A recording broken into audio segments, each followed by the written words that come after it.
أموال افترقتموها وتجارة تخشون كسادها ومساكن ترضونها أحب إليكم من الله ورسوله وجهاد في سبيل الله فتربصوا حتى يأتي الله بأمره صدق الله مولانا العظيم وبلغنا رسوله الكريم ونحن على ذلك من الشاهدين والشاكرين والحمد لله رب العالمين مولا صلی وسلم دائما ابدا علی حبیبک خیر الخلق کلہم والحبیب الذی ترجى شفاعته لكل حول من الاحوال مقتحم یا ربی بالمصطفى بلغ مقاصدنا واغفر لنا ما مضى واسع الکرم یا اکرم الخلق مالی ما نلوذ به سواک عند حلول الحادث الامم ثم الرضا عن ابی بکر وعن عمر وعن علی وعن عثمان ذی الکرم مولا صلی وسلم دائما ابدا علی حبیبک خیر الخلق کلہم۔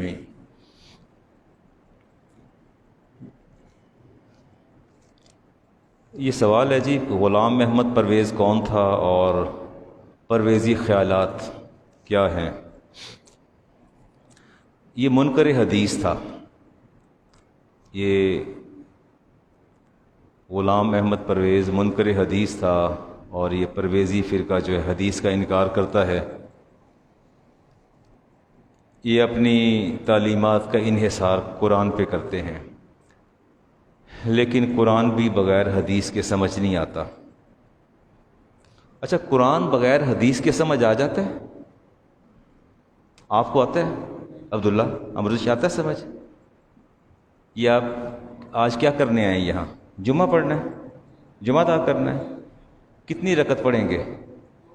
2 فرض پڑھیں گے۔ چلے میں یہاں بیٹھا ہوں، میں دعوے سے کہتا ہوں کہ قرآن کریم، میری تو عمر گزر گئی پڑھاتے ہوئے نا، مجھے آپ قرآن سے ہی جمعہ ثابت 2 فرض ثابت کر دیں، ساری بات چھوڑیں، آپ مجھے ثابت کر دیں۔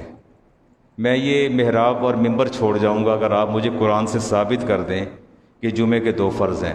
آپ مجھے ظہر کے 4 فرض ثابت کر دیں، آپ مجھے فجر کے 2 فرض، آپ مجھے قرآن کریم میں اپنی 5 نمازوں کی رکعت کی تعداد ثابت کر دیں، میں یہ ممبر چھوڑ جاؤں گا۔ رانا صاحب، آپ بھی تو ماشاءاللہ بڑی باقاعدگی سے وہاں پڑھتے ہیں، آپ ثابت کریں نا۔ یہ عصر کی نماز ذکر ہے، والعصر ان الانسان لفی خسر، لیکن یہ کہاں لکھا ہے کہ 4 سنتے پہلے غیر موقع پڑھو پھر 4 فرض پڑھو؟ یہ کہاں لکھا ہے؟ یہ تو میں نے چھوٹی سی مثال دی ہے۔ پورے قرآن کریم کے اندر کہیں بھی کسی بھی جگہ پر آپ کی نمازوں کی رکعات کا تعین ہرگز نہیں ہے۔ یہ آپ نے فکسیشن کہاں سے لے لی ہے؟ ڈاکٹر فیاض صاحب، آپ تو ظہر کے 4 فرض پڑھتے ہیں، قرآن میں تو کوئی نہیں لکھا 4 فرض پڑھو۔ آپ کے پاس جواب کوئی نہیں ہے، آپ نے ایک ہی بات کرنی ہے، یہ میرے نبی کی سنت ہے، میرے نبی کا حکم ہے، اور میں اپنے نبی کے حکم کو بالکل ایسے ہی مانتا ہوں جیسے قرآن کو مانتا ہوں۔ ایسے ہی ہے نا؟ بلکہ حدیث پاک میں آتا ہے کہ بسا اوقات میرا حکم جو ہے وہ قرآن پر بھی مقدم ہوتا ہے، وہ قرآن پر بھی مقدم ہوتا ہے۔ اس کی اہمیت مور دین ہولی قرآن۔ اللہ فرماتے ہیں ما آتاکم الرسول فخذوا، جو میرا نبی تمہیں دے اس کو لے لیا کرو، جس سے روکے اس سے باز آ جایا کرو۔ یہی آپ کے دین کا خلاصہ ہے، اس سے زیادہ نہیں۔ چلیں یہ تو موضوع بدل جائے گا، اگر میں اس پر آگے بات کروں گا نا، حدیث پر بات کروں گا، تو پھر آپ حدیث پر ہی بات سنیں گے۔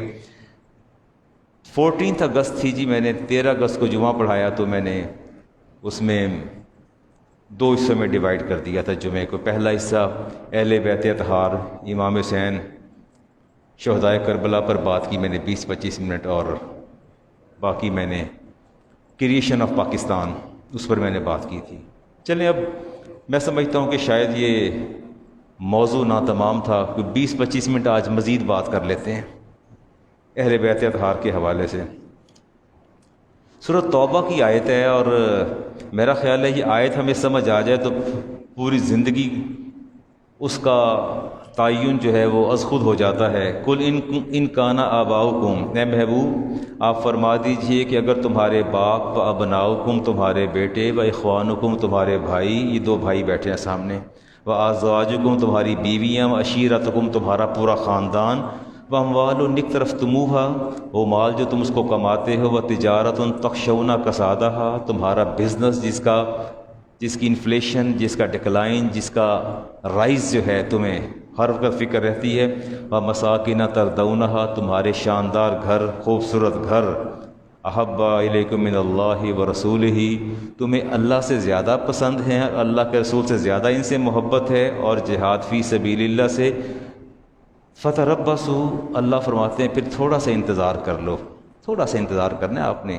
جو ہی میں نے اسرائیل کو تمہارے پاس بھیجنا ہے، تمہاری روح قبض کرنی ہے، پھر 2 اور 2 4 ہوگا، پھر وہ بیوی، وہ ماں، وہ بھائی، وہ مال، وہ مساکن، پھر جن گھروں میں تم رہتے تھے، پھر دیکھا جائے گا کہ تمہیں وہ پسند تھے یا رب پسند تھا۔ اللہ فرماتے ہیں حتیٰ یاتی اللہ بامرہ جب تمہارے رب کا حکم آ جائے گا تو پھر تمہارے پاس کچھ باقی نہیں بچے گا۔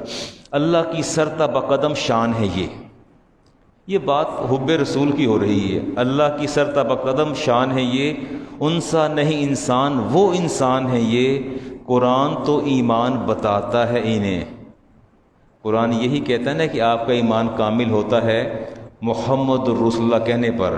وہ شاعر کہتا ہے ایمان یہ کہتا ہے میری جان ہے یہ، ایمان کی جان اس کی روح، رسالت ماب علیہ السلام کی ذات والا صفات، اور آپ نے ارشاد فرمایا لا یؤمن احدکم حتی اکون احب الیہ من والدہ وولدہ والناس اجمعین، تمہارا ایمان کامل نہیں ہو سکتا جب تک میں تمہیں اپنے ماں باپ سے اور اپنی اولاد سے زیادہ پیارا نہ ہو جاؤں۔ اچھا اتنا سا نقطہ سمجھ لینا، آپ کی والدہ اگر میزان کے ایک پلڑے میں ہے اور آپ کے نبی کی ذات، اس کی محبت دوسرے پلڑے میں ہے، روز اول سے، پہلے دن سے، جب اسلام کا ظہور ہوا اس وقت سے لے کر قیامت تک آنے والی ساری ماؤں کی محبت میزان کے ایک پلڑے میں رکھ دی جائے اور میزان کے دوسرے پلڑے میں رسالت ماب علیہ السلام کی محبت رکھی جائے تو بھی اس کا موازنہ نہیں کیا جا سکتا، پلڑا بھاری وہی ہوگا۔ آپ ساری زندگی ماں کی تعریف کرتے رہیں، لا الہ الا اللہ کہتے رہیں، لیکن جہنم پھر بھی آپ کی منتظر ہے، جہنم پھر بھی آپ کی منتظر ہے۔ جس دن آپ نے کہنا ہے نا محمد الرسول اللہ کہہ دینا ہے نا، اللہ نے سارے گناہوں کو مٹا دینا ہے۔ علامہ ابن قیم نے روایت نقل کی، ابی ہریرہ سے حدیث کے راوی ہیں، کل کلام لا یبدأ فیہ بحمد اللہ، ہر وہ نشست اور ہر وہ مجلس جس میں کلام کا آغاز کیا جائے اور اس کا آغاز اللہ کی حمد سے نہ ہو، والصلاۃ علیہ، اور اس گفتگو کے اندر، اس نشست کے اندر اگر مجھ پر تم نے درود نہیں بھیجا، فَهُوَ أَقْطَعُ، وہ کلام غیر متصل ہے، ابتر، بے نام و نشان ہے، وَمَمْحُوقٌ كُلِّ بَرَكَةٍ، اور ایسی مجلس اور نشست اللہ کی طرف سے ہر برکت سے محروم ہے۔ اچھا ایک کام آج آپ نے کرنا ہے، جب بھی آپ نے دوستوں سے ملنا ہے، شاپ پہ جانا ہے، کہیں بیٹھنا ہے، 5 منٹ 6 منٹ، ابھی ہم بھی اندر بیٹھے رہے، اگر وہ 5 منٹ کی نشست ہے، 4 منٹ کی ہے، 3 منٹ کی ہے، اس میں آپ نے اپنی بات کی، دوستوں کی، پالیٹکس کی بات کی، سیاست کی بات کی، اور گرد و نواح کی بات کی، موسم کی بات کی، حالات حاضرہ کی بات کی، اس ساری گفتگو میں نہ اللہ کی حمد ہے نہ اپنے نبی کی تعریف ہے، تو میرے نبی نے فرمایا ایسا کلام ابتر، بے نام و نشان، غیر متصل اور اللہ کی ہر برکت سے خالی ہے۔ وہ کلام، وہ گفتگو، وہ نشست روز قیامت آپ کے لیے باعث حسرت و یاس بن جائے گی۔ جب آپ کے سامنے وہ نا امیدی کی مجالس آئیں گی تو آپ پوچھیں گے یا اللہ یہ کیا ہے، اس قدر حسرت و مایوسی؟ اللہ فرمائے گا تمہاری وہ دوستوں سے نشستیں اور ان کی مجالس اور ان سے بیٹھکیں، اور ایسی بیٹھک جس میں نہ رب یاد آیا نہ رب کا رسول یاد آیا، روز قیامت و حسرت و یاس کا باعث بن جائیں گی۔ حفیظ جالندری نے کہا تھا محمد کی محبت دین حق کی شرط اول ہے۔ قرآن بھی تو یہی کہہ رہا ہے نا، اللہ بھی نہیں فرماتے محمد کی محبت دین حق کی شرط اول ہے، اسی میں ہو اگر خامی تو سب کچھ نامکمل ہے، اسی میں ہو اگر خامی تو سب کچھ نامکمل۔ یہ سب کچھ کیا ہے؟ حفیظ جالندھری، یہ قومی ترانے کے خالق، آپ کے نیشنل اینتھم کے خالق، کہتے ہیں اسی میں ہو اگر خامی تو سب کچھ نامکمل۔ یہ سب کچھ کیا ہے؟ سب کچھ میں آپ کی نمازیں، آپ کے روزے، آپ کے صدقات، آپ کی زکوٰۃ، آپ کی خیرات، آپ کا حقوق العباد، آپ کے حقوق اللہ، جتنی بھی عبادات ہیں نفلی ہیں یا فرضی ہیں، وہ کہتے ہیں سب کی سب نامکمل ہے۔ محمد کی غلامی ہے سند آزاد ہونے کی، خدا کے دامن توحید میں آباد ہونے کی۔ اگر آپ اللہ کے دامن توحید میں آباد ہونا چاہتے ہیں تو کہتے ہیں محمد کی غلامی اختیار کر لیجئے، یہ اس سے آزادی مل جائے گی۔ عجب بات ہے کہ دنیا کی غلامی انسان کو کہیں کا نہیں چھوڑتی، قبر بھی اس کو قبول نہیں کرتی، غلام کو بھی پناہ مانگتی ہے کہ یا اللہ اس بندے سے پناہ چاہتی ہوں جسے زندگی محکومی اور غلامی میں گزار دی ہے۔ وہ کہتے ہیں لیکن جب میرے نبی کی غلامی اختیار کر لو گے، انفیکٹ یہ آزادی، لبرٹی اور فریڈم ہے جسے تم غلامی کہتے ہو، انفیکٹ یہی فریڈم ہے، انفیکٹ یہی لبرٹی ہے جس سے آپ غلامی کہتے ہیں۔ اور آپ نے فرمایا کہ محمد ہے متاع عالم ایجاد سے پیارا۔ یہ رب کی ساری کائنات، اللہ تعالیٰ میزان قائم کر دے، اللہ میزان نصب فرما دے، اللہ رب العزت اپنی قدرت کاملہ کے تحت میدان حشر میں میزان نصب فرما دے اور اپنی پوری یہ دنیا کی متاع جو ہے، متاع عالم، ساری پوری یونیورس کی سارے ایسٹس اللہ میزان کے ایک پلڑے میں رکھ دے۔ آپ فرماتے ہیں کہ پھر بھی میری نبی کی محبت کا پلڑا بھاری ہے۔ آپ فرماتے ہیں محمد ہے متاع عالم ایجاد سے پیارا، پدر مادر برادر مال و جان اولاد سے پیارا۔ یہ وہ عقیدہ تھا ہمارے بزرگوں کا، یہ ان کے عقیدے تھے، ان کا سیکٹ تھا۔ محدث دہلوی لکھتے ہیں کہ حدیث پاک المرء مع من احب، جو جس سے محبت کرتا ہے روز قیامت اسی کے ساتھ ہوگا۔ میں ایلیبوریٹ نہیں کر رہا چیزوں کو، جو جس سے محبت کرتا ہے وہ اسی کے ساتھ ہوگا۔ من احبنی، جو مجھ سے محبت کرے گا، کانا معی فی الجنہ، وہ جنت میں میرے ساتھ ہوگا۔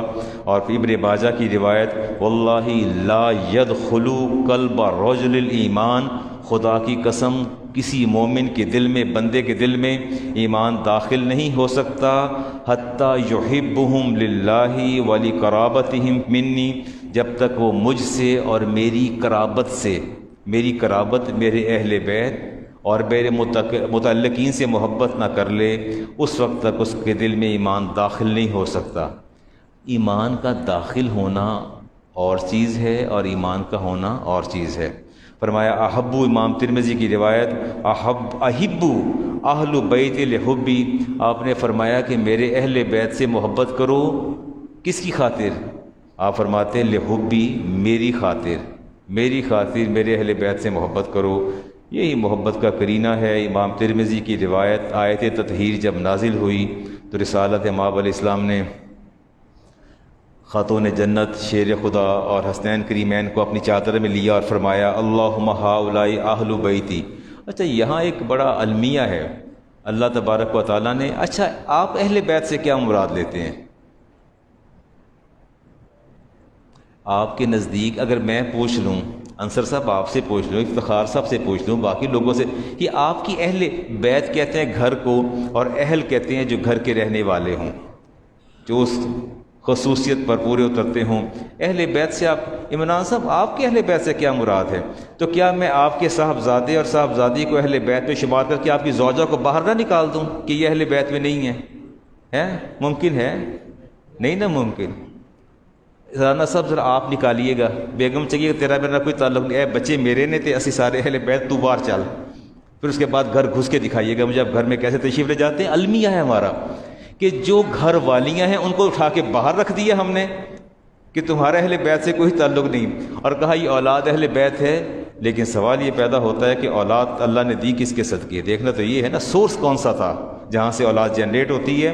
باہر آپ نے فرمایا اللہم ہؤلاء اہل بیتی، یا اللہ یہ میرے اہل بیت ہیں، فذہب عنہم الرجس، یا اللہ ہر آلائش کو دور لے جا، وطہرکم تطہیرا، اور ان کو خوب خوب پاک فرما دے۔ قالت ام سلمہ، ام سلمہ سامنے کھڑی تھیں، فرماتی ہیں وَأَنَا مَعْهُمْ یا نبی اللہ، اے اللہ کے نبی میں بھی تو ان میں سے ہوں۔ فرمایا قال انت علی مکانی کے، اپنی جگہ پر ٹھہری رہیے، انت علی خیرین، آپ تو پہلے ہی اہل بیت میں شامل ہیں، آپ تو پہلے ہی اہل بیت میں شامل ہیں۔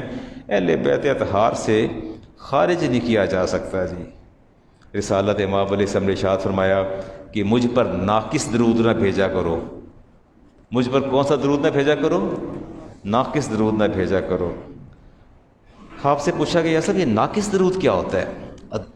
آپ نے فرمایا تقولون، تم کہتے ہو اللہم صلی علی محمد و تمسکون، اور تم یہ کہتے ہیں اللہ نبی صلی اللہ علیہ وسلم پر آپ رحمت نازل فرما دے اور پھر اس سے چمٹ جاتے ہو۔ بل قولو، بلکہ تم کہا کرو اللہم صلی علی محمد وعلی آل محمد۔ فرمایا میری آل کا ذکر کرو گے تو درود پاک کامل ہوگا، وگرنہ ناقص ہو جائے گا۔ آپ نے اس کو ناقص درود پاک قرار دیا۔ آپ نے سید خدری کی روایت ہے جی، حاکم نے، امام حاکم نے مستدرک میں اس کو نقل کیا، اور رسالت امام علیہ السلام نے ارشاد فرمایا جو شخص 3 چیزوں کی حفاظت کرے گا اللہ تعالیٰ اس کی دنیا اور دین کی حفاظت فرمائے گا۔ آپ نے 3 چیزوں کی حفاظت کرنی ہے۔ پہلی چیز کیا ہے؟ اسلام کی عزت۔ اسلام کی عزت کس کی حفاظت کرنی ہے؟ تو بڑے آرام سے کہہ دیتے یار ہم سے تو عیسائی بہتر ہیں، کہتے ہیں۔ میں پوچھتا ہوں کیسے بہتر ہیں؟ کہتے ہیں علامہ صاحب وہ جھوٹ نہیں بولتے، وعدہ پورا کرتے ہیں، ان کے اندر بڑے اوصاف اور خوبیاں ہیں۔ تو کیا ان ساری خوبیوں کے حامل ہونے کے بعد وہ ہم سے بہتر ہو جاتے ہیں؟ نہیں۔ مسلمان کتنا ہی گناہ گار کیوں نہ ہو، کتنا ہی گناہ گار کیوں نہ ہو، لیکن اللہ کے نزدیک وہ کافر سے بہتر ہے۔ اللہ کے نزدیک وہ کافر سے، مشرک سے بہتر ہے۔ سر سے لے کر پاؤں تک، سر کے بال سے لے کے پاؤں کے ناخن تک وہ گناہوں کے اندر لتھڑا ہو، مگر لا الہ الا اللہ محمد رسول اللہ پر ایمان رکھنے والا ہو، وہ کافر مشرک کتنا ہی مینرزم کا قائل کیوں نہ ہو، کتنا ہی حامل کیوں نہ ہو، کتنا ویل ایجوکیٹڈ کیوں نہ ہو، لیکن وہ مسلمان گناہ گار اس کافر سے 1000 درجے بہتر ہے اللہ کے نزدیک، جس نے رب پر ایمان نہیں لائے۔ یہ پھر میں ڈی ٹریک ہونے جا رہا ہوں، بات کو یہی چھوڑتا ہوں جی۔ فرمایا میری عزت اگر اس کی حفاظت کرو گے اللہ تمہارے دین اور دنیا کی حفاظت فرمائے گا۔ تو آپ نے اپنے نبی کی عزت کی حفاظت بھی کرنی ہے۔ کہیں سے کوئی ایسا کلمہ اگر آپ کو سننے میں مل جائے، آپ کا رد عمل کیا ہونا چاہیے اس پر آپ خود غور کر لیجئے۔ اور آپ نے فرمایا کہ میرے اہل بیت اور میرے قرابت داروں کی محبت، اس کی حفاظت کرنا، اللہ تمہارے دین کی بھی حفاظت فرمائے گا، تمہاری دنیا کی بھی حفاظت فرمائے گا۔ بڑی سادہ سی بات ہے، خدا کرے کہ ہم ان سب چیزوں کی حفاظت کر سکیں۔ حضرت عباس ایمان لائے، حضور کے چچا۔ آپ نے فرمایا بہت خوش، صدیق اکبر بہت خوش، بہت خوش۔ ہاں آپ فرماتے ہیں والذی نفسی بیدہ لقرابت رسول اللہ احب الی ان اصل من قرابتی، کہ مجھے اپنے باپ ابو قحافہ کے ایمان لانے کی اتنی خوشی نہیں ہے جتنی خوشی مجھے آپ کے چچا کے ایمان لانے کی ہے۔ مجھے آپ کی قرابت اپنی قرابت سے زیادہ عزیز ہے، مجھے آپ کی قرابت اپنی قرابت سے زیادہ عزیز ہے۔ اور صدیق اکبر آپ نے ایک کانسٹیٹیوشن قائم کر دیا، فرمایا ارکبو محمدن فی اہل بیتی، کہ اہل بیت اطہار جو ہیں ان کی عزتوں کی حفاظت کرو، ان کے مقام اور مرتبے کی حفاظت کرو۔ عمر فاروق رضی اللہ تعالیٰ عنہ نے اپنے صاحبزادے کو 500 مال غنیمت آیا تو 500 درہم دیے، اور امام حسن اور حسین کو 1000 درہم دیے۔ تو صاحبزادے نے اعتراض کیا، کہا کہ یہ تو کوئی طرز عمل آپ کا ٹھیک نہیں ہے، یہ کیا طریقہ ہے؟ میں ان سے پہلے پیدا بھی ہوا، ایمان بھی لایا، جہاد میں بھی گیا۔ تو آپ نے بڑا سادہ سا جواب دیا، فرمایا بات بڑی سادہ سی ہے، اگر تو تیرا باپ ان شہزادگان کے باپ کے درجے کے برابر ہے تو بات کر لو، اگر تیری ماں کا درجہ ان کی ماں کے درجے کے برابر ہے تو بات کر لو، اگر تیرے نانا کا درجہ ان کے نانا کے درجے کے برابر ہے تو بات کرو، اگر تیری نانی کا مقام ان کی نانی کے مقام کے برابر ہے تو بات کرو، تیرے ماموں، تیری خالائیں، تیری پھپھیاں اگر وہ ان شہزادگان کے ان رشتوں کا مقابلہ کر سکتی ہیں تو میں تمہیں 1000 کی جگہ 2000 دینے کو تیار ہوں، لیکن عبداللہ ابن عمر تم کہیں بھی میٹر نہیں کرتے، کہیں بھی میٹر نہیں کرتے۔ ان کے نانا کون ہیں؟ محمد رسول اللہ۔ ان کی نانی کون ہے؟ خدیجۃ الکبریٰ۔ ان کی ماں کون ہے؟ فاطمہ الزہرا۔ ان کے باپ کون ہے؟ علی المرتضیٰ شیر خدا۔ ان کی خالائیں کون ہیں؟ زینب ہے، ام کلثوم ہے، رقیہ ہیں۔ میں تم کہاں مقابلہ کرنے چلے؟ تمہارے مقابلے کا سوال ہی پیدا نہیں ہوتا۔ آپ نے فرمایا آج کے بعد ایسی بات دوبارہ نہ کرنا۔ امام شافعی فرماتے ہیں یا اہل بیت رسول اللہ حبکم، اہل بیت اللہ کے رسول تم سے محبت کرتے تھے، فرد من اللہ فی القرآن انزلہ، اللہ نے تمہاری محبت قرآن میں ہم پر فرض کر دی ہے۔ اللہ تعالیٰ نے قرآن کریم میں اہل بیت کی محبت ہم پر فرض کر دی ہے۔ کفاکم من عظیم القدر انکم من لم یصلی علیکم لا صلاۃ لہ، ہماری نمازیں بھی نامکمل ہیں جب تک ہم اہل بیت پر درود اور سلام نہ بھیج لیں، نمازیں بھی غیر مکمل ہو جاتی ہیں۔ ادبوا اولادکم علی ثلاث خصال، لوگوں اللہ اولاد دے تو اولاد کو بچپن میں 3 باتیں سکھاؤ۔ کون سی 3 باتیں؟ آپ بچوں کو 3 باتیں کیا سکھاتے ہیں؟ اور میں اللہ تعالیٰ بچے دے تو بچوں کو 3 باتیں سکھاؤ۔ حب نبیکم، پہلے تو اپنے نبی کی محبت سکھاؤ۔ حب اہل بیتی، پھر میرے اہل بیت کی محبت سکھاؤ۔ وقراءۃ القرآن، اور اس کے بعد پھر قرآن کریم پڑھانا ہے، قرآن کریم پہلے نہیں پڑھانا۔ اچھا آپ نے کوئی لاجک دیکھی اس حدیث پاک کے اندر؟ کوئی لاجک سمجھ آتی ہے؟ پہلے نبی کی محبت، پھر اہل بیت کی محبت۔ بچہ، چھوٹا بچہ جب بچہ بولنا شروع کرے نا، اس کو کلمہ یاد کروائیں، اس کو بتائیں کہ محمد صلی اللہ علیہ وسلم کی ذات کیا ہے۔ اس کے بعد پھر اس کے آپ کے اہل بیت کی بات کریں، اور اہل بیت کی بات کرنے کے بعد پھر اسے قرآن کریم سکھائیں۔ ایک فطری سا امر ہے۔ میں بھی جب کوئی کتاب خریدتا ہوں نا، جب بھی مجھے کوئی بک لینا ہوتی ہے، میں ٹائٹل پڑھنے کے بعد سب سے پہلے جو میری نگاہیں سوئچ کرتی ہیں، میری پہلی جست جو ہے وہ بک کے رائٹر پر جاتی ہے۔ میں نے کتاب کا ٹائٹل دیکھا، وہ اسلامی، فرض کریں جدید شرعی مسائل، میں نے دیکھا اگلی جو میری جست ہے میری نگاہ کی، وہ اس کے رائٹر پر جاتی ہے۔ رائٹر پر دیکھا، لکھا ڈاکٹر پروفیسر فلاں فلاں فلاں، میری پیشانی پر بل پڑ جاتے ہیں۔ میں اندر نکال کے اس کا دیباچہ دیکھتا ہوں، تعارف دیکھتا ہوں کہ یہ پروفیسر صاحب، اگر مجھے اس میں نظر آ جائے، تعارف میں، یہ تقریض میں نظر آ جائے کہ یہ عالم دین ہے، مفتی ہے، شیخ الحدیث ہے، محدث ہے، فقیہ ہے، پھر میں کتاب کو خرید لیتا ہوں، ورنہ کیا کرتا ہوں؟ چھوڑ دیتا ہوں۔ کتاب کھول کے دیکھنے کی زحمت گوارا نہیں کرتا، پہلے میں رائٹر کو دیکھتا ہوں۔ یہ میں اپنی بات کر رہا ہوں، یہ کوئی ضابطہ نہیں بتا رہا آپ کو کہ جب بھی میں کوئی دینی کتاب خریدتا ہوں تو ظاہر ہے میں اس میں پہلے دیکھتا ہوں کہ لکھنے والا کون ہے اور اس کا قد کاٹ کیا ہے، آیا جو میں پڑھوں گا وہ میری تشنگی پوری ہوگی کہ نہیں ہوگی۔ بلا تمثیل، بلا تمثیل، جب بچے کے دل میں محبت ہوگی اپنے نبی کی اور اہل بیت کی، جب قرآن کریم کھول کے سامنے رکھیں گے کہ بیٹا یہ وہ کلام ہے جو تیرے اور میرے نبی پہ نازل ہوا، تو محبت تو نبی کی پہلے سے دل میں تھی، اہل بیت کی، بچہ بڑے احترام سے پکڑے گا اور سینے سے لگائے گا کہ آپ نے، میں تو بچپن میں بھی دیکھتا چلایا، اب تو دستور ہی نہ رہا، چھوٹے چھوٹے بچے مسجدوں میں جا کے افتخار صاحب کلام پاک قاری صاحب کے پاس پڑھنے جاتے تھے، ایسے سپارہ پکڑا ہوتا تھا، ایسے سینے سے لگا کے جا رہے ہوتے تھے، اور اگر خدا نہ خواستہ کسی کا پارا گر جاتا اس کو جھاڑ کے چوم چوم کے آنکھوں پر لگاتا، گھر جا کے ماں کو بتاتا امی میرا پارا گر گیا، تو ماں کہتی او ہو، ماں بھی بڑی مضطرب ہو جاتی اور فوراً صدقہ خیرات کرتی کہ دیکھیں یہ سپارہ گر گیا، یا اللہ ہمیں معاف کر دے تیرا کلام گر گیا، کہ ہمارے گھر پہ کوئی آفت نہ ٹوٹ پڑے، کوئی مصیبت نہ نازل ہو جائے کہ تیرا کلام پاک جو ہے میرے بچے کے ہاتھ سے غیر دانستہ طور پر اتفاقاً چھوٹ گیا۔ اتفاقاً چھوٹ کے گر جانے سے شریعت میں کوئی ایسی پابندی نہیں ہے، لیکن ماں بھی فکر مند ہے اور اولاد بھی فکر مند ہے۔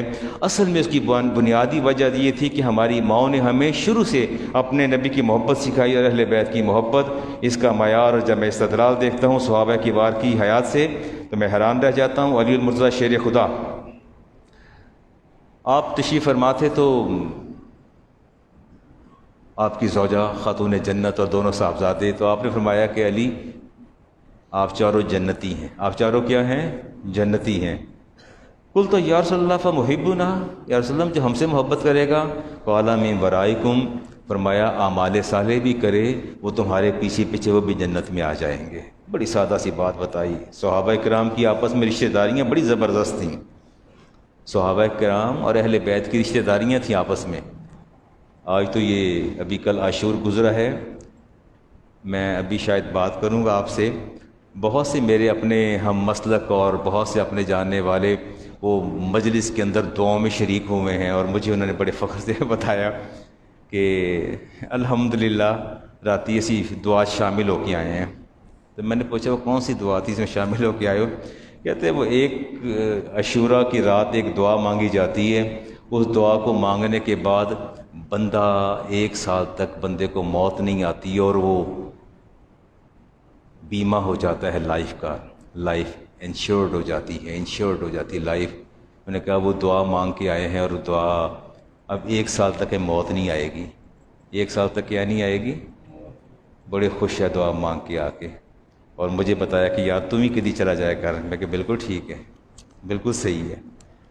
1 نہیں 2 نہیں بے شمار لوگوں نے بتایا کہ ہم نے خصوصی دعا میں شرکت کر کے اپنی حیات کے 1 سال کی ضمانت حاصل کر لی. کرتا ہوں بات میں آپ کے ساتھ، کرتا ہوں ضمانت کی بات بھی کرتا ہوں. یہ 2-4 باتیں آپ سے اور کر لوں پھر اس کے بعد آگے چلتا ہوں.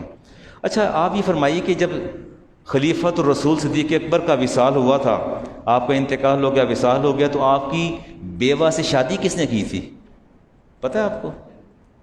علی المرتضیٰ شیر خدا نے. صدیق اکبر کے بچے کس نے پالے تھے؟ آپ حیران رہ جائیں گے سن کے. محمد بن ابی بکر کی کفالت کس نے کی تھی؟ علی المرتضیٰ شیر خدا نے. رشتہ داریاں آپ دیکھیں نا، رشتہ داریاں آپ دیکھیں، آپ حیران رہ جائیں گے. اور فروہ پوتی کس کی ہیں؟ سیدنا صدیق اکبر کی پوتی ہیں. فروہ پوتی ہیں.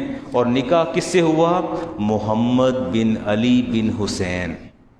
محمد بن علی بن حسین امام حسین کی پوتی سے نکاح ہوا صدیق اکبر کی پوتی کا.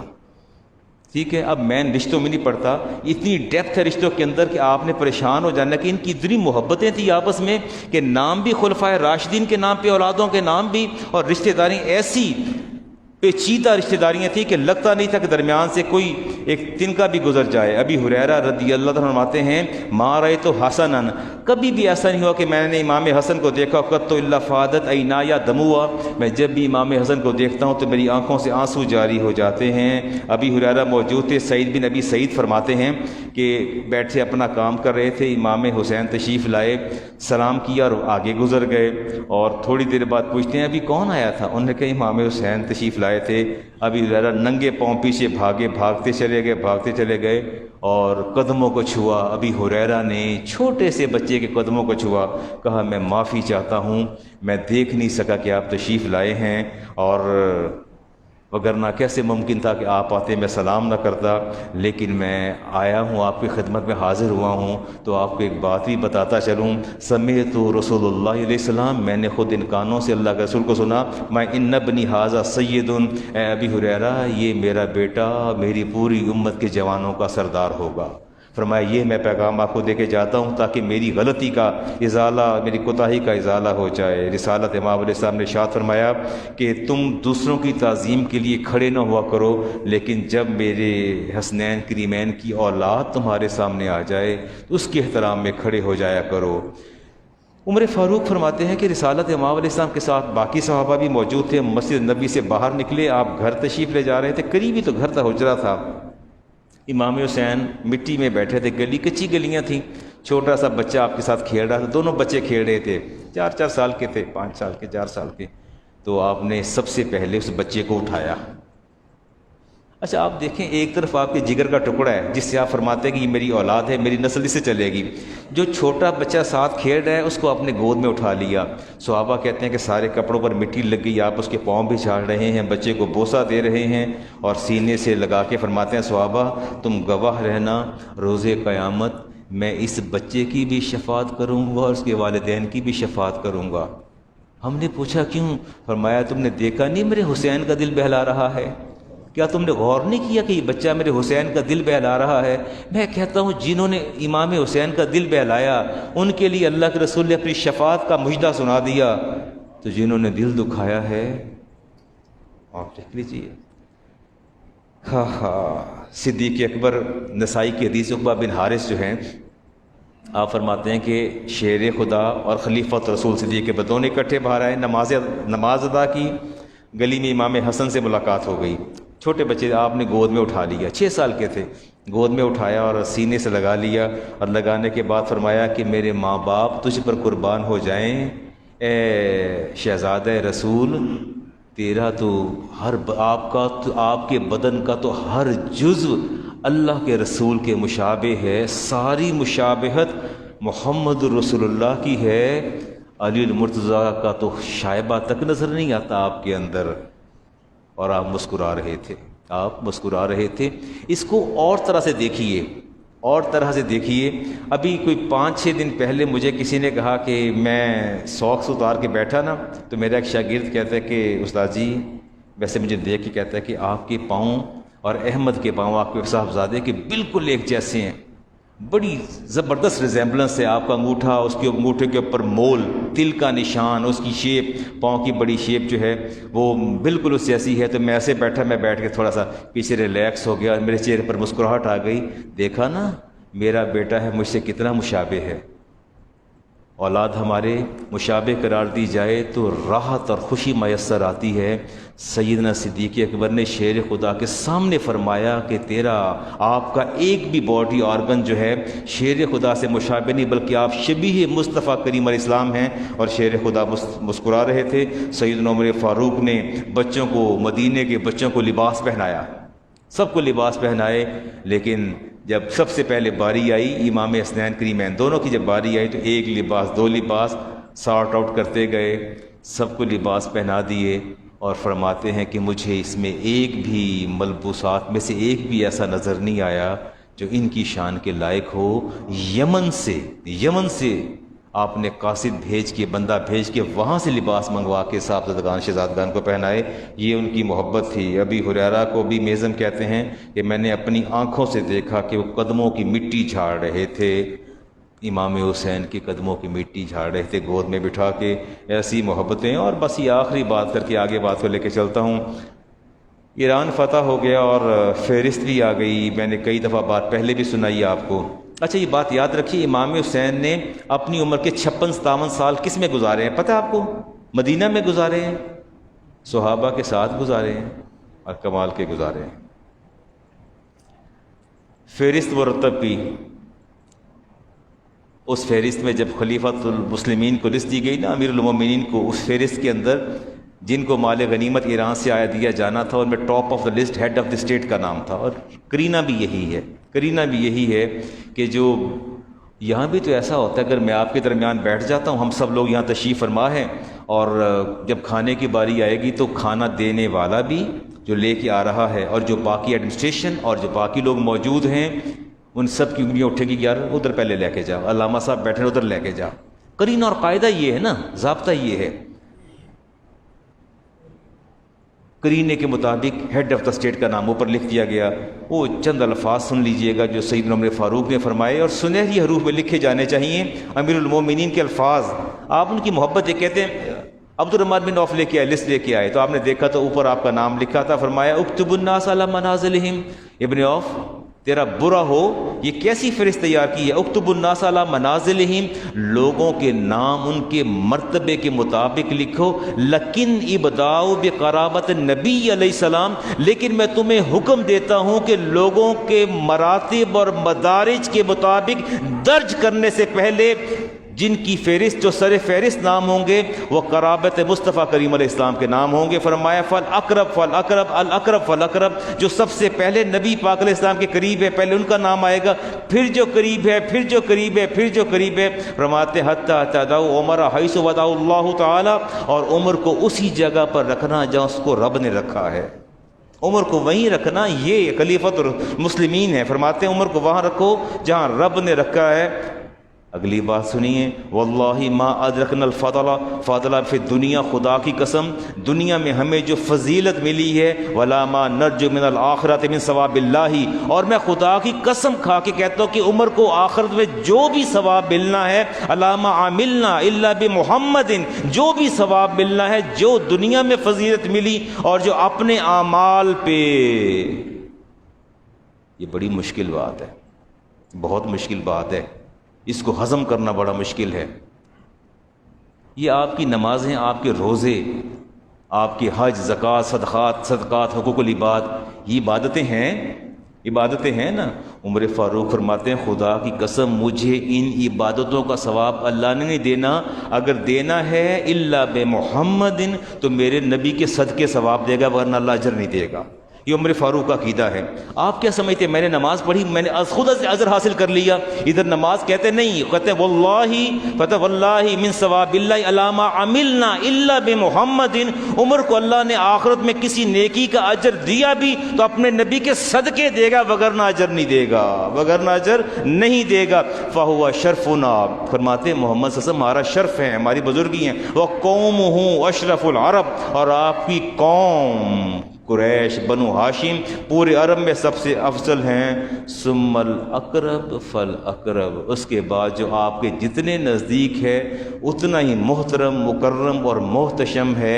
فرمایا فہرست کو لے جاؤ، سب سے پہلے اوپر نام لکھو علی المرتضیٰ شیر خدا کا، پھر لکھو امام حسن کا، پھر لکھو امام حسین کا. میں پھر فہرست، اس کے بعد الاقرب فالاقرب، پھر فہرست لے کے آنا اور عمر کو وہیں رکھنا جہاں عمر کو خدا نے رکھا ہے. یہ محبتوں کے وہ معیار اور وہ پیمانے تھے جو انہوں نے مقرر کیے. خدا کرے کہ ان معیار اور پیمانوں کی ہمیں سمجھ آ جائے. تو کیا کوئی ایسی دعائیں بھی ہوتی ہیں کہ جنہیں پڑھ لیا جائے تو 1 سال کی حیات کی ضمانت مل جاتی ہے؟ میں نے کل یا آج صبح جب میں دفتر بیٹھا تھا تو بچے نے مجھے آن کر کے ٹی وی چینل کا، میں نام نہیں دے رہا، وہاں دعا پڑھی جا رہی تھی کہ دعا پڑھنے کے بعد جو ہے 1 سال تک بندہ جو ہے اس کی حیات جو ہے وہ اللہ تعالیٰ کے ذمے ہوتی ہے اور آگے نہ جانے. وہ لمبی دعا پڑھتے چلے جا رہے تھے. میں اب اس پر تو کلام نہیں کروں گا، لیکن میں نے پھر وہ دعا کو سنا کہ شاید کہیں میں آخر میں کوئی ریفرنس دے دیں، حوالہ دے دیں کہ کسی حدیث کا حوالہ ہے یا کسی کتاب کا. بغیر حوالے کے پڑھا. تو آپ کا بھی ایسا ہی ایمان ہے کہ کسی مجلس میں جا کے دعا مانگ لی جائے تو آئندہ سال تک موت واقعہ نہ ہوگی، 1 سال کا بیمہ ہو جائے گا؟ Is it possible? Can you ensure your life? اللہ تعالیٰ سے رہنمائی لیتے ہیں. اللہ تعالیٰ سورۃ لقمان میں فرماتے ہیں ان اللہ عندہ علم الساعہ، اللہ فرماتے ہیں قیامت کا علم کس کے پاس ہے؟ اللہ کے پاس ہے. وَيُنَزِّلُ الْغَيْثَ، اور بارش کہاں برسانی ہے، کب برسانی ہے، یہ کس کے پاس ہے علم. وَيَعْلَمُ مَا فِي الْأَرْحَامِ، اور پیٹ کے اندر، ماں کے رحم کے اندر بچہ رکھنا ہے یہ نہیں رکھنا یہ کس کے علم میں ہے. وَمَا تَدْرِي نَفْسٌ مَاذَا تَكْسِبُ غَدًا، کل کیا ہونا ہے یہ کس کے علم میں ہے؟ میرے علم میں. وَمَا تَدْرِي نَفْسٌ بِأَيِّ أَرْضٍ تَمُوتُ، اور میں نے کس کو کہاں موت دینی ہے کس کے علم میں ہے. ان اللہ علیم خبیر، آپ کو پتہ ہے آپ نے کہاں مرنا ہے؟ پتہ ہے آپ نے اس زمین پہ یہ کہیں اور. اللہ فرماتے ہیں علم میرے پاس ہے. ان اجل اللہ اذا جعل یؤخر، اللہ فرماتے ہیں جب میرا مقررہ وقت موت کا آتا ہے جو میں نے لکھ رکھا ہے تو پھر لا یؤخر، میں مؤخر نہیں کرتا. فاذا اجلہم، اور جب موت کا وقت آتا ہے لا یستاخرون ساعۃ ولا یستقدمون، اللہ فرماتے ہیں میں ایک لحظہ، ایک مائکرو سیکنڈ نہ میں آگے ہونے دیتا ہوں نہ میں پیچھے ہونے دیتا ہوں. یہ قرآن کی سورۃ نحل کی آیت نمبر 61. فَإِذَا أَجَلُهُمْ لَا يَسْتَأْخِرُونَ سَاعَةً، ساتھ کہتے ہیں کہ لحظے کو، لمحے کو. اللہ فرماتے ہیں جب میں نے موت کا جو میں نے وقت مقرر کیا ہے ایک لحظہ نہ میں آگے ہونے دیتا ہوں نہ ایک لحظہ پیچھے ہونے دیتا ہوں. سورۃ نساء آیت نمبر 78. أَيْنَمَا تَكُونُوا يُدْرِكُمُ الْمَوْتُ، تم جہاں کہیں بھی چلے جاؤ موت تمہیں وہاں آ لے گی. وَلَوْ كُنْتُمْ فِي بُرُوجٍ مُشَيَّدَةٍ، اللہ فرماتے بڑے بڑے بروج قلعے بنا لو، موٹی موٹی دیواریں، اس کے اندر بند ہو جاؤ، میں وہاں سے بھی تمہاری روح قبض کر لوں گا. بروج مشیدہ، قلعات کے اندر بند کر لو تمہیں پھر بھی نہیں چھوڑوں گا. اللہ فرماتے ہیں سوال ہی پیدا نہیں ہوتا کیسے ممکن ہے. اچھا جی یہ ایک حدیث آپ کے سامنے رکھتا ہوں جی، ابن ماجہ کی 3869 اس کا نمبر ہے. راوی ابان ابن عثمان، اور یہ نقل کرتے ہیں عثمان غنی سے نقل کرتے ہیں. آپ فرماتے ہیں کہ میں نے دعا سیکھی تھی رسالت امام علیہ السلام سے کہ جو شخص صباحی کل یوم، آپ بھی سن لیجئے گا، یہ توجہ ذرا سماعت فرمائیے گا میری بات کو توجہ سے. جو بندہ بھی صبح شام دعا پڑھ لے، ما من عبد یقول فی صباح کل یوم و مساء کل لیلۃ، یہ دعا بسم اللہ الذی لا یضر مع اسمہ شیء فی الارض ولا فی السماء وهو السمیع العلیم ہے، دعا پڑھتے رہتے ہیں، ہے نا دعا. وہ حدیث پاک بھی آتا ہے کہ جس نے یہ دعا ثلاث مرات دن میں 3 دفعہ پڑھ لی، صبح اور شام. کتنی دفعہ؟ کب کب؟ بسم اللہ الذی لا یضر مع اسمہ شیء فی الارض ولا فی السماء. یہ دعا جس نے دن میں 3 دفعہ صبح 3 دفعہ شام پڑھ لی تو آپ نے فرمایا فیضر شیء، اسے کوئی چیز نقصان نہیں پہنچا سکتی، اسے کوئی چیز نقصان نہیں. یہ بات بڑے غور سے سننے والی ہے، آپ بالکل الرٹ ہو کے بیٹھیے گا. یہ حدیث پاک ہے، دعا پڑھے گا جو بندہ صبح 3 دفعہ شام 3 دفعہ، اس کو کوئی نقصان نہیں ہوگا. حدیث پاک میں آتا ہے، کہتے ہیں وکانا ابان فرماتے ہیں وکانا ابانون قد اصابہ طرف من الفالج، کہتے ہیں ہوا یہ کہ ابان کو فالج ہو گیا. کیا ہو گیا؟ پیرالائز. ان کا معمول تھا، یہ خود حدیث کے راوی ہیں، خود اس حدیث کے راوی ہیں، اور سب کو سکھاتے تھے. سب کیا کرتے تھے؟ سکھاتے تھے. 3 دفعہ صبح اور 3 دفعہ شام یہ دعا پڑھتے تھے کہ اس سے کسی بندے کو کوئی نقصان نہیں پہنچے گا. اب جب آپ کو فالج ہو گیا نا، فجعل الرجل ينظر الیہ، عیادت کرنے کے لیے لوگ آپ کے پاس گئے تو ایک بندے نے ترچھی نگاہوں سے دیکھا اور پوچھا کہ وہ آپ ایک حدیث روایت کرتے ہیں، بسم اللہ الذی لا یضر مع اسمہ شیء فی الارض ولا فی السماء. فقال له ابان ما تنظر الیہ، یہ کیا آنکھیں کھول کھول کے دیکھتے ہو؟ ما تنظر الیہ، کیسے گھور گھور کے دیکھ رہے ہو؟ ہاں میں روایت کرتا ہوں، میں روایت کرتا ہوں. تو مجھے کیا پیغام دینا چاہتا ہے؟ یہ پیغام دینا چاہتا ہے نا مجھے کہ میں دعا صبح شام پڑھتا ہوں، پڑھنے کے باوجود میں پیرالائز ہوا، مجھ پر فالج ہوا. یہ کہنا چاہتے ہو کہ میرے نبی نے فرمایا تھا کہ تجھے نقصان کوئی نہیں پہنچے گا، اور میں پھر پیرالائز ہو گیا، مجھے پھر فالج ہو گیا دعا پڑھنے کے باوجود. فرماتے ہیں میری بات یاد رکھنا، فرمایا ایسی بات نہ کرو. جس دن مجھے یہ تکلیف پہنچی ہے اس دن صبح میں یہ دعا پڑھنا بھول گیا تھا، اس دن صبح میں دعا پڑھنا بھول گیا تھا. فرماتے ہیں جس دن مجھے تکلیف پہنچی اس دن میں دعا پڑھنا بھول گیا، چونکہ تکلیف میرے مقدر میں لکھی جا چکی تھی اور اللہ رب العزت کو اپنی تقدیر کو نافذ کرنا تھا. رب نے دعا پڑھنا ہی مجھے بھلا دیا. میں نے دعا نہیں پڑھی، رب کی تقدیر مجھ پر نافذ ہو گئی. میں نے دعا نہیں پڑھی، رب کی تقدیر مجھ پر نافذ ہو گئی. وَلَكِنِّي لَمْ أَقُلْهُ يَوْمَئِذٍ لِيُمْضِيَ اللَّهُ عَلَىٰ قَدْرِهِ، اللہ نے اپنی تقدیر کو نافذ کرنا تھا تو رب نے نافذ کر دیا اور مجھے بھلا دیا. جو اس نے لوح پر لکھ دیا اسے بہر طور ہونا ہے، اسے ہر قیمت پر ہو کے رہنا ہے. دعا اور دوا دونوں غیر مؤثر ہو جاتی ہیں جب تقدیر نے نافذ ہونا ہو. مجھے ایک صاحب نے کہا، علامہ صاحب آپ نے فرمایا تھا کہ ان صدقات ترد البلا، ہم نے اتنے صدقات دیے. بابا بیمار تھے، بابا کووڈ-19 ہوا اور ہاسپٹل میں رہے. ہم نے ہر روز ایک بکرا صدقہ دیا، لیکن اس کے باوجود بابا کا انتقال ہو گیا. میں کہ بیٹا کیا کہنا چاہتے ہو، کیا کہنا چاہتے ہو؟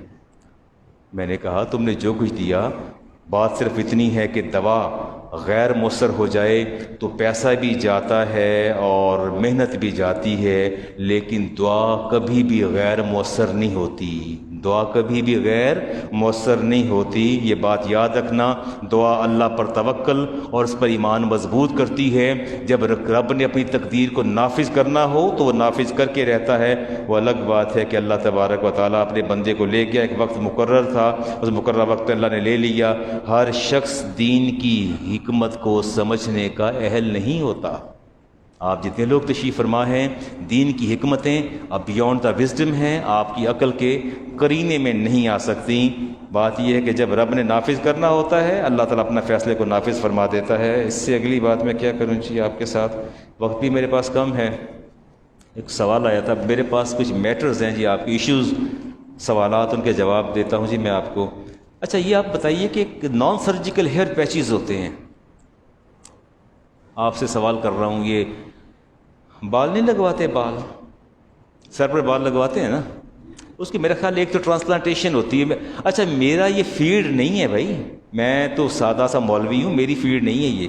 آپ لوگ بڑے پڑھے لکھے اور زمانہ ساز، ابھی شکیل صاحب بھی مجھے نظر آتے، بچے بڑے پڑھے لکھے ہیں، سافٹ ویئر ہاؤسز کے مالک ہیں یہ لوگ، بہت سے سافٹ ویئر انجینئر یہاں بیٹھے ہیں. میں آپ کے ڈپارٹمنٹ میں، آپ کے پروفیشن میں میں انٹرفیئر نہیں کر رہا، میں تو بس میرا جو نالج ہے اس پر میں الحمدللہ آپ سے بات کرتا ہوں. لیکن دو طرح کا میرا خیال ہے، جو ایک نان سرجیکل ہیئر پیچز ہوتے ہیں، یہ جو بال لگواتے ہیں ایک سرجیکلی اس کو کرتے ہیں، پلانٹ کرتے ہیں، اس کو پتہ نہیں کیا ٹرانسپلانٹیشن کہتے ہیں، یہ ہیئر ٹرانسپلانٹیشن کہتے ہیں، مجھے پراپر پتہ نہیں ہے۔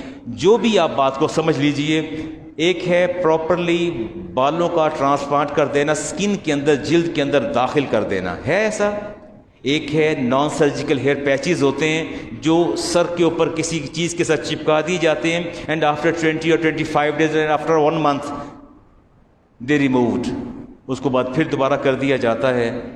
آپ لوگوں کی کیا رائے ہے؟ کیا دونوں میں کوئی فرق محسوس ہوتا ہے آپ کو؟ ڈفرینٹ ہے نا، ایک تو جلد کا حصہ بن گئے، ایسا ہو گیا نا، وہ جلد کا حصہ بن جاتے ہیں اور پیوست ہو جاتے ہیں، وہ تو اس کو تو آپ ریموو نہیں کر سکتے، لیکن ایک جو نان سرجیکل ہیئر پیچز ہیں وہ ریموو ہو جاتے ہیں۔ اچھا یہ جو میں بات کر رہا ہوں، مجھے سوال کیا کسی نے واٹس ایپ پر، آپ ہی میں سے کسی نے کیا، شاید کوئی بچہ باہر بیٹھا ہو، شادی ان کی قریب ہے، تو کہہ رہے تھے کہ علامہ صاحب دو میرے پاس راستے ہیں، ایک نان سرجیکل ہیئر پیچز کا ہے اور ایک جو ہے وہ سرجیکلی میں اس کو امپلانٹ کروانا چاہتا ہوں، تو کیا do you know some difference? آپ کوئی فرق محسوس کرتے ہیں اس میں؟ اچھا یہ فرمائیے کہ مسح ہو جائے گا؟ چلے مسے کو چھوڑتے ہیں، آپ جنبی ہو گئے، ناپاک ہو گئے ہیں، ٹھیک ہے، عورت کے ناخن پر نیل پالش لگی ہوتی ہے، پاک نہیں ہوتی جب تک نیل پالش ریموو نہ کر لے۔ کیا نہ کر لے؟ یہ دلہنوں کا بھی ذرا خیال کیجئے گا، یہ بچے بیٹھے ہیں یا لیمیاں بیٹھے ہیں، جب شادی ہو تو سب اٹھ کے دلہن سے پوچھ لیجئے گا کہ بیگم یہ ناخن نیل پالش اتارو، پہلے غسل نہیں ہوا، ٹھیک ہے، نیل پالش لگی ہو غسل نہیں ہوتا، سارا دن نمازیں بھی گئیں، کھانا پینا بھی حرام، سب ختم۔ اچھا یہ غسل ہو جائے گا اوپر جو نان سرجیکل ہیئر پیچز ہیں، غسل ہو جائے گا؟ تو یہ مسح ہو جائے گا؟ تو پھر کیا کرنا چاہیے؟ اگر اس کو میں ریموو کرتا ہوں تو اس کے لیے دوبارہ پھر مجھے جانا پڑے گا، ٹریٹمنٹ لینا پڑے گا، دوبارہ اس کو مجھے کروانا پڑے گا، کوئی جو بھی کچھ لگاتے ہیں اس کو چپکانے کے لیے، تو پھر آپ کیا سمجھتے ہیں کہ جائز ہے؟ ڈرے نہ، کہہ دیں، کہیے ناجائز ہے۔ آپ جنبی ہیں، ناپاک رہیں گے جب تک وہ بال اتر نہیں جاتے، جو نان سرجیکل ہیئر پیچز ہیں جب تک اترتے نہیں ہیں آپ پاک نہیں ہوتے۔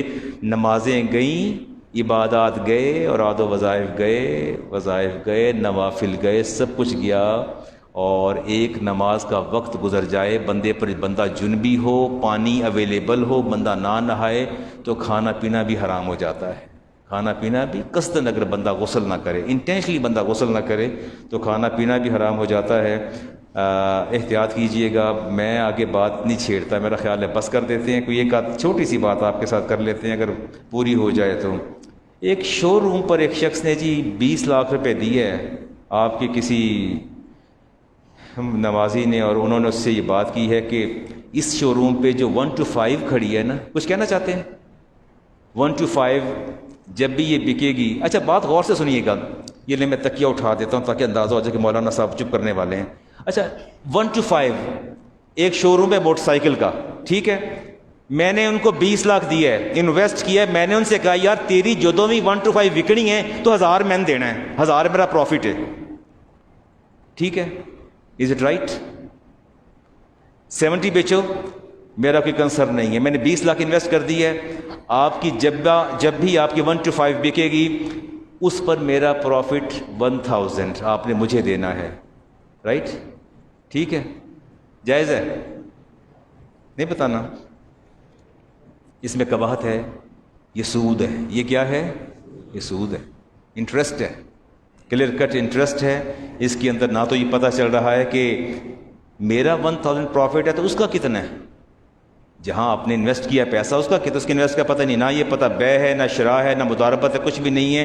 یہ طریقہ کار ٹھیک نہیں۔ اس کی جائز صورت یہ ہے کہ شو روم کے مالک کے ساتھ مجھے 20 لاکھ پر مضاربت کرنی ہوگی، مضاربت کرنے کے بعد میں اس کے حوالے کروں گا، پھر ہم ڈیسائیڈ کریں گے یار یہ 20 لاکھ میں نے انویسٹ کی ہے، پروفٹ طے کرو، تناسب طے کرو، تیرا 60 میرا 40، تیرا 70 میرا 30، اس پر ہم طے کریں گے آپس میں۔ طے کرنے کے بعد جو ہے پھر وہ جو پروفٹ آئے گا وہ لیا جائے گا، یہ نہیں کہ 20 لاکھ میں پا دیتا ہے جدو 1 to 5 وکے تھے 1000 روپے پکا میرا، وہ جی پیسہ تو جان تیرا کام جانے، ایسا نہیں ہے۔ اس کا دوسری اس کی جو بیسٹ صورت ہے وہ یہ ہے کہ 20 لاکھ روپیہ میں نے 1 to 5 20 لاکھ کی خریدی ہیں، اور میں نے اس دکاندار کو بیچ دی ہیں، ادھار پہ بیچ دی ہیں۔ سیکنڈ اس کا جو آپشن ہے وہ یہ ہے، 20 لاکھ کی موٹر سائیکلیں لی میں نے 1-5، لینے کے بعد میں نے آپ کی دکان پہ کھڑی کر دی ہیں اور آپ کو بیچ دی ہیں کہ یار یہ 20 لاکھ کی موٹر سائیکلیں تیری ہیں، تو مالک ہے، پیسے ادھار ہیں، جب جو بکتی جائے گی، میں نے 1-5 لیے 1,30,000 کی، ایک میری ہے، تجھ سے میں نے لینے 1,31,000، 1,000 روپیہ میں نے زیادہ لینا ہے۔ اب وہ دکاندار وہ بیچے گا آگے، جب بکے گی 1,000 مجھے دے دے گا، وہ جائز ہے۔ وہ کیا ہے؟ وہ جائز ہے۔ میری بات سمجھ میں آ رہی ہے؟ ہاں، ان الحلال بین، میرے نبی نے فرمایا میں نے حرام بھی حلال بھی واضح کر دیا، وان الحرام بین، اور میں نے حرام بھی واضح کر دیا، وبینہما مشتبہات، ان کے مابین اشتباہ والی چیزیں موجود ہیں، لا یعلمہن کثیر من الناس، فرمایا بہت سے لوگ مشتبہات کو نہیں جانتے، فمن اتقى الشبہات، اے لوگو ان ابہام سے بچو، استبرا لدین ہی و ارد ہی، اے میرے صحابہ اپنے دین کو بچاؤ، اپنی عزت کو بچاؤ، ومن واقع فی الشبہات، جو شبہات میں پڑ گیا، واقع الحرام، وہ حرام میں پڑ گیا، خود بھی حرام کھا رہا ہے، بیوی کو بھی حرام کھلا رہا ہے، ماں کو بھی حرام، باپ کو بھی حرام، اولاد کو بھی حرام، پوتے پوتیوں کو حرام کھلا رہا ہے۔ میری باتوں کو توجہ سے سنا کریں، یہ 20 لاکھ کی موٹر سائیکل اس کے حوالے کروں گا، اس کو بیچ دوں گا، اب میں مالک نہیں، وہ مالک ہے، رقم ادھار ہے، جب بکے گی ادائیگی اس وقت کرے گا۔ میں نے 1,30,000 کی ایک لی، اس کو 1,31,000 کی بیچی، وہ بیچے گا اور 1,000 مجھے پروفٹ آ جائے گا۔ لیکن اس دکاندار کا ایک اور دل چاہ رہا ہے، وہ کیا؟ اس نے موٹر سائیکل بیچ دی ہے 1,55,000 کی۔ کتنے کی؟ میری اس سے بات ہوئی تھی 1,31,000 کی، کہ میری 1,30,000 کی ہے، 1,000 تو نے مجھے پروفٹ دینا ہے، 1,55,000 کی بیچ دی۔ اب آپ بتا دیں کہ یہ اس نے اچھا کیا یا برا کیا، صرف اتنا بتا دیں۔ یہ دیکھیں کاغذ واپس اندر جا رہے ہیں اور میں اٹھنے لگا ہوں، آپ بتائیے درست ہے یا غلط ہے؟ مجھ سے اس نے بائک لی 1,30,000 کی، مجھے 1,31,000 دے گا، لیکن اس نے آگے دکان پہ وہ سودا بیچ رہا ہے جی 1,55,000 کی بیچی جا رہا ہے، وہ بیچ سکتا ہے؟ بیچ سکتا ہے؟ کیوں؟ مالک ہے نا، وہ مالک ہے، بیچ سکتا ہے۔ لوگ شور کرتے ہیں یار تم میرے کو 1,31,000 لے، اگے مینو تو لائی جا رہے ہیں، تو 1,50,000 دی بیچی جا رہے ہیں، میں نہیں لینا 1,31,000 لیا، 1,40,000 میں کم از کم 1,40,000 میں دے۔ Is it possible? Can he say this? Never, he can't say دس۔ وہ ایسا نہیں کہہ سکتا، جو کہ وہ مالک ہے، چاہے 1,55,000 کی بیچے، چاہے 1,60,000 کی بیچے، چاہے 1,10,000 کی بیچے، مجھے اس نے 1,31,000 پورا دینا ہے۔ یہ حرام بھی واضح ہے، حلال بھی واضح ہے، اس کے مابین مشتبہات ہیں۔ پھر بات کروں گا اگلے جمعے حلال اور حرام کی، پھر آپ کو بتاؤں گا حرام کسے کہتے ہیں، حلال کسے کہتے ہیں۔ سنتے ادا فرما لیجئے۔